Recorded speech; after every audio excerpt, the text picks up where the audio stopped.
How do we know God exists?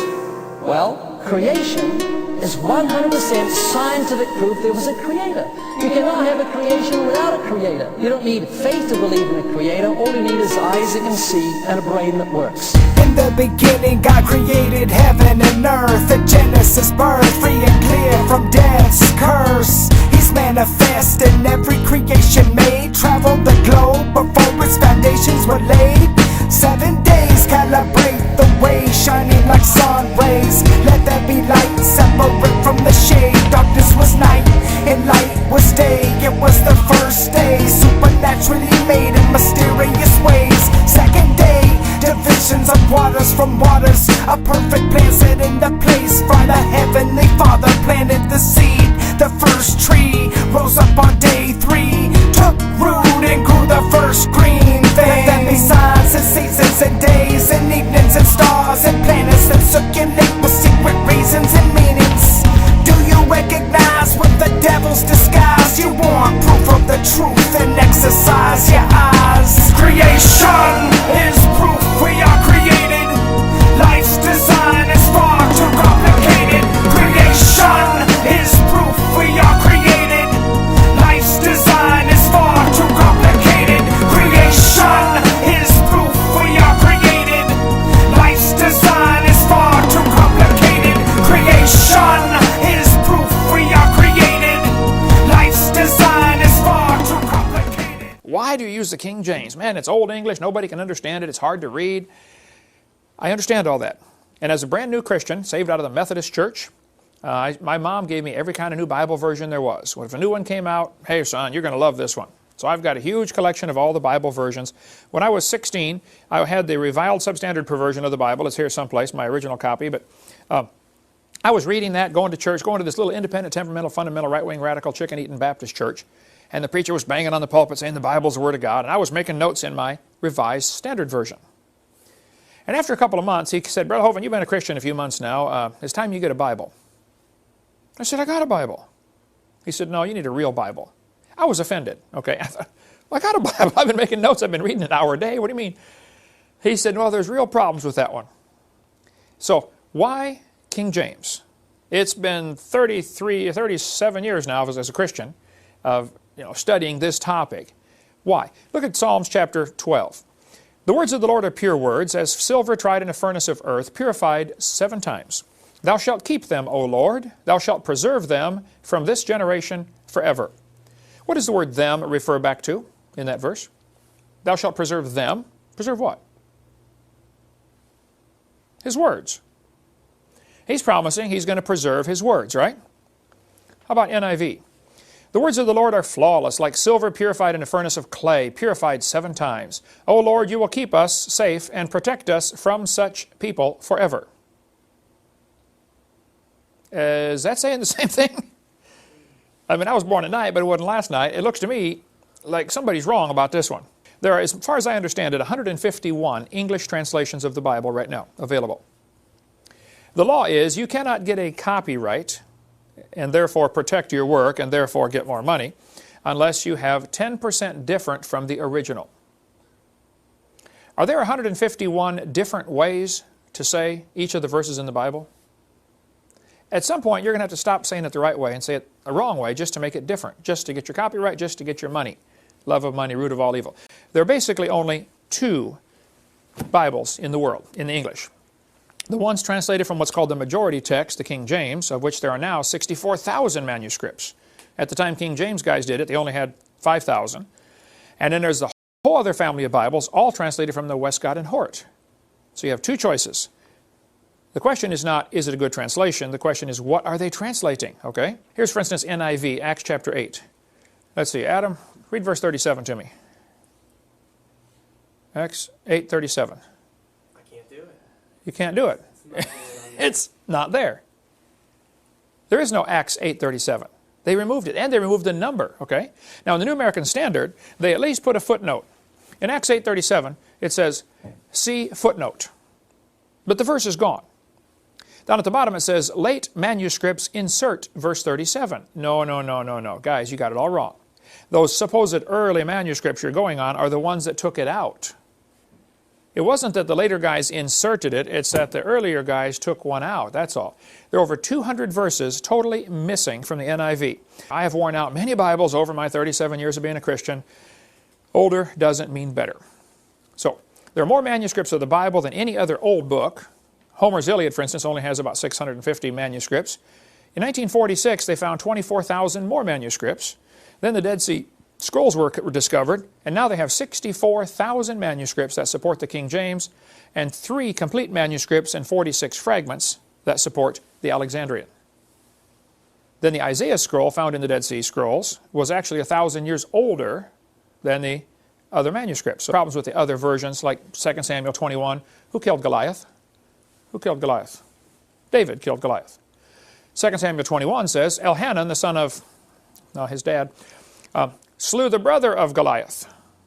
NIV says, Elhanan, the son of the same guy, killed Goliath. This is an error. Okay? It's wrong. They blew it, all right? Judah yet ruleth with God. NIV. Judah is unruly against God. Would you say that is saying the same thing? Judah is also unruly against God? It's not saying the same thing. Thy dwelling shall be the fatness of the earth, Genesis 27. That's one of the blessings. Your dwelling shall be away from earth's richness. Away from the fertility of the earth shall be your dwelling. They're saying the opposite, folks. It's not the same. Proverbs 18. A man that hath friends must show himself friendly. What's that mean?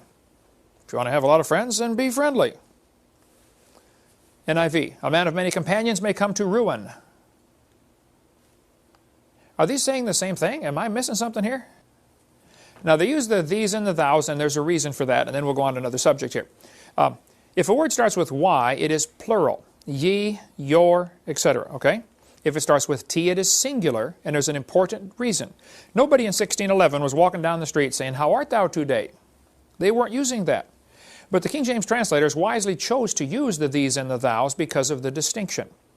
If I walk into a room and say, You come with me, does that mean one of you or all of you?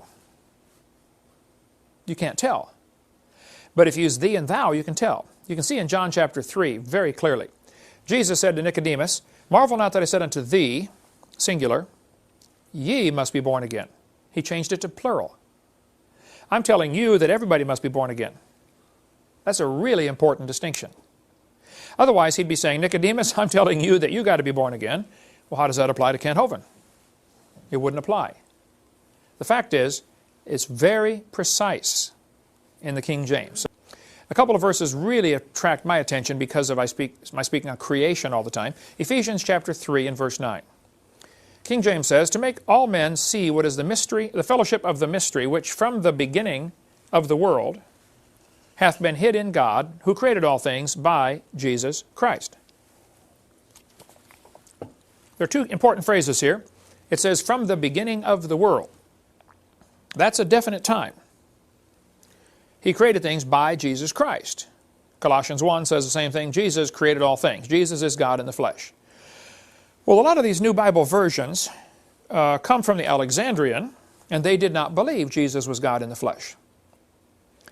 And bookstores, of course, want to sell lots of Bibles, love of money, root of all evil, and they don't want to offend anybody. So, hey, let's sell a Bible version that doesn't offend people. So look what they did with Ephesians 3:9. Which for ages past was kept hidden in God who created all things. Well, they left off Jesus. You don't want to offend people, you know. And they made it ages past instead of from the beginning. Nearly all the new Bible versions have changed it to say ages, ages, ages. And they leave off Jesus in every case. Except for the New King James. They left Jesus in there, but they still call it ages past. The King James Bible is based on what's called the majority text, or we call it the Textus Receptus. Now, the Textus Receptus is really not, it's come to have the connotation of a particular text. But there is no what we call Textus Receptus, like a single Greek text that Scrivener, different ones have produced Greek texts that differ one from the other in minor ways, and each one of them would be called the Textus Receptus. But originally it was think of the term received text, the text that we received from our fathers. Behind the King James Bible, we've got 4 other earlier English translations. We've got the Bishop's Bible and the Geneva Bible and Tyndale. We've got a whole line of a couple hundred years of the Bible being put into the English language, culminating in the King James Bible. And even after the King James Bible was given, there were a couple revisions where it was corrected back to its original perfection when it was originally translated. And so the King James Bible is that Bible that's consistent with a multitude of other language Bibles. In other words, if you go back and you look at the early Latin and the Syriac and the Ethiopian languages, Coptic, and many of the languages that were translated in 150 AD or maybe 100 AD or 200 AD, those early Bibles that have come down to us through the ages, we find are consistent with the King James Bible. 95% of all Greek manuscripts, pieces, bits, whole books, whatever, that are found, that are available to us, they call extant manuscripts. 95% or more of those are in agreement with the King James Bible. Only about 5% or less, really quite a bit less, are different from the King James Bible. The King James Bible is the Bible that the church has always used in different translations, different languages, multiple languages, but it's the text as it reads here. Only in modern times, as a result of German scholarship, have so-called scholars departed from the reading of the King James Bible in any language and gone to the reading of the Sinaiticus, Vaticanus texts that were found in the Vatican Library and in Mount Sinai in a wastebasket. And those two manuscripts were put together in the middle 1800s and produced a new Greek Bible that had never existed before. And that new Greek Bible became the Nestle-Aland's Greek New Testament. It became the Greek Bible that if your preacher says the original Greek says, he's not going back to the original Greek. He's going back to a Greek manuscript that's a little over 100 years old. He's going back to a Greek manuscript that was created by two unbelievers and that became the basis of the American Standard Version, the New American Standard Version, the Revised Standard Version, the Good News for Modern Man, the New International Version. What is up, guys? And we're going to just talk about different Bible versions. Now, from doing some research and listening to Dr. Kent Hovind and others speak about the subject and doing reading and listening to some other seminars, I believe that the King James Version is probably the most accurate. And I'm not saying that we shouldn't boycott every other version, although some of the versions I feel are a little bit, they're missing a lot of things, but I think we can use the others to compare, right? And I know people will say that the King James Version is very difficult to read. From hearing others speak about it, I don't think so. I mean, I think we can still learn to use it, but I mean, you're going to have to, as Ken Hovind said, learn the these and thous and maybe learn some old, there's like about 20 or 30 words that maybe we don't use today that we will have to relearn the meanings, or some words are like to let. Now it means to allow, but to let in the old days means to not allow. So the words have changed, right? But we can still relearn it. And especially having a great teacher that has studied this for like their whole life to help you and explain things is awesome. And also we can also use online, there are some online tools on the web where you can actually compare all the Bible versions side by side. And you could choose, the NIV or the New King James Version, have the verse right beside each other. And you can see comparing them right there. So I think it's good to have the other versions just so we can kind of gain different insight on what the verses could mean. And I admit, I mean, I read the King James Version, and I'm still going through it, but there's sometimes parts where I read it, I don't understand any of it. But again, I'm still young and learning about this stuff. And again, we can go to other teachers. But I just want to tell you guys, like, I remember I watched some video, I was trying to find it because I wanted just to put that video in this video, but I couldn't find it. But I saw one gentleman, he was, I think some pastor, and he was explaining, people say that we don't speak King James. Well, there's a lot of old sayings in the King James Bible, and I want to just go through some of them and let you guys know that we do still speak King James in our current time, right? So I'll just go through a few of them. These are phrases all from the King James Version. A broken heart. Okay, we've all heard that one. A cross to bear. I'm just going to say the ones I know because there's so many. A graven image. A labor of love. Let's see. A leopard cannot change its spots. I've heard that one before. A man after his own heart. Okay, how many times have we read that one before? Let's see. A nest of vipers.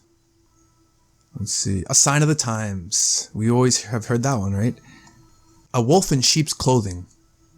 Yeah, we've always heard that one. An eye for an eye, a tooth for a tooth. As white as snow. Ashes to ashes, dust to dust. Look at all these phrases that we still use today. At one's wit's end. Bite the dust. By the skin of your teeth. So they have some that are highlighted that are the more common ones. Cast the first stone.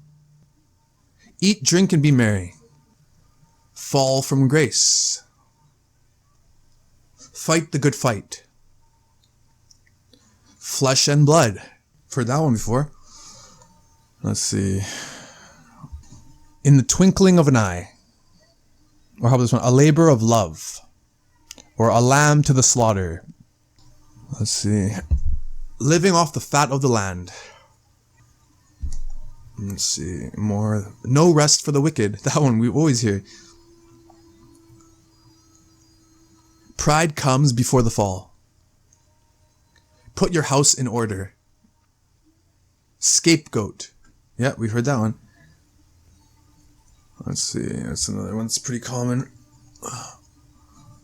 The blind leading the blind. The fruits of your loins. The powers that be. The salt of the earth. The writing is on the wall. We've heard that one a lot. Woe is me. A wolf in sheep's clothing. You reap what you sow. And there are others that I haven't not read. But do you guys see that we still, if you're going to say that we don't speak King James, we do still speak King James, guys. And I know that it's sometimes hard to with the these and thous, but if we learn it, it's very important. As you can see with Kent Hovind speaking, the these and the thous make a big difference. So I think it's important that we know this and so we can gain more knowledge and come closer to God. Thank you guys for watching.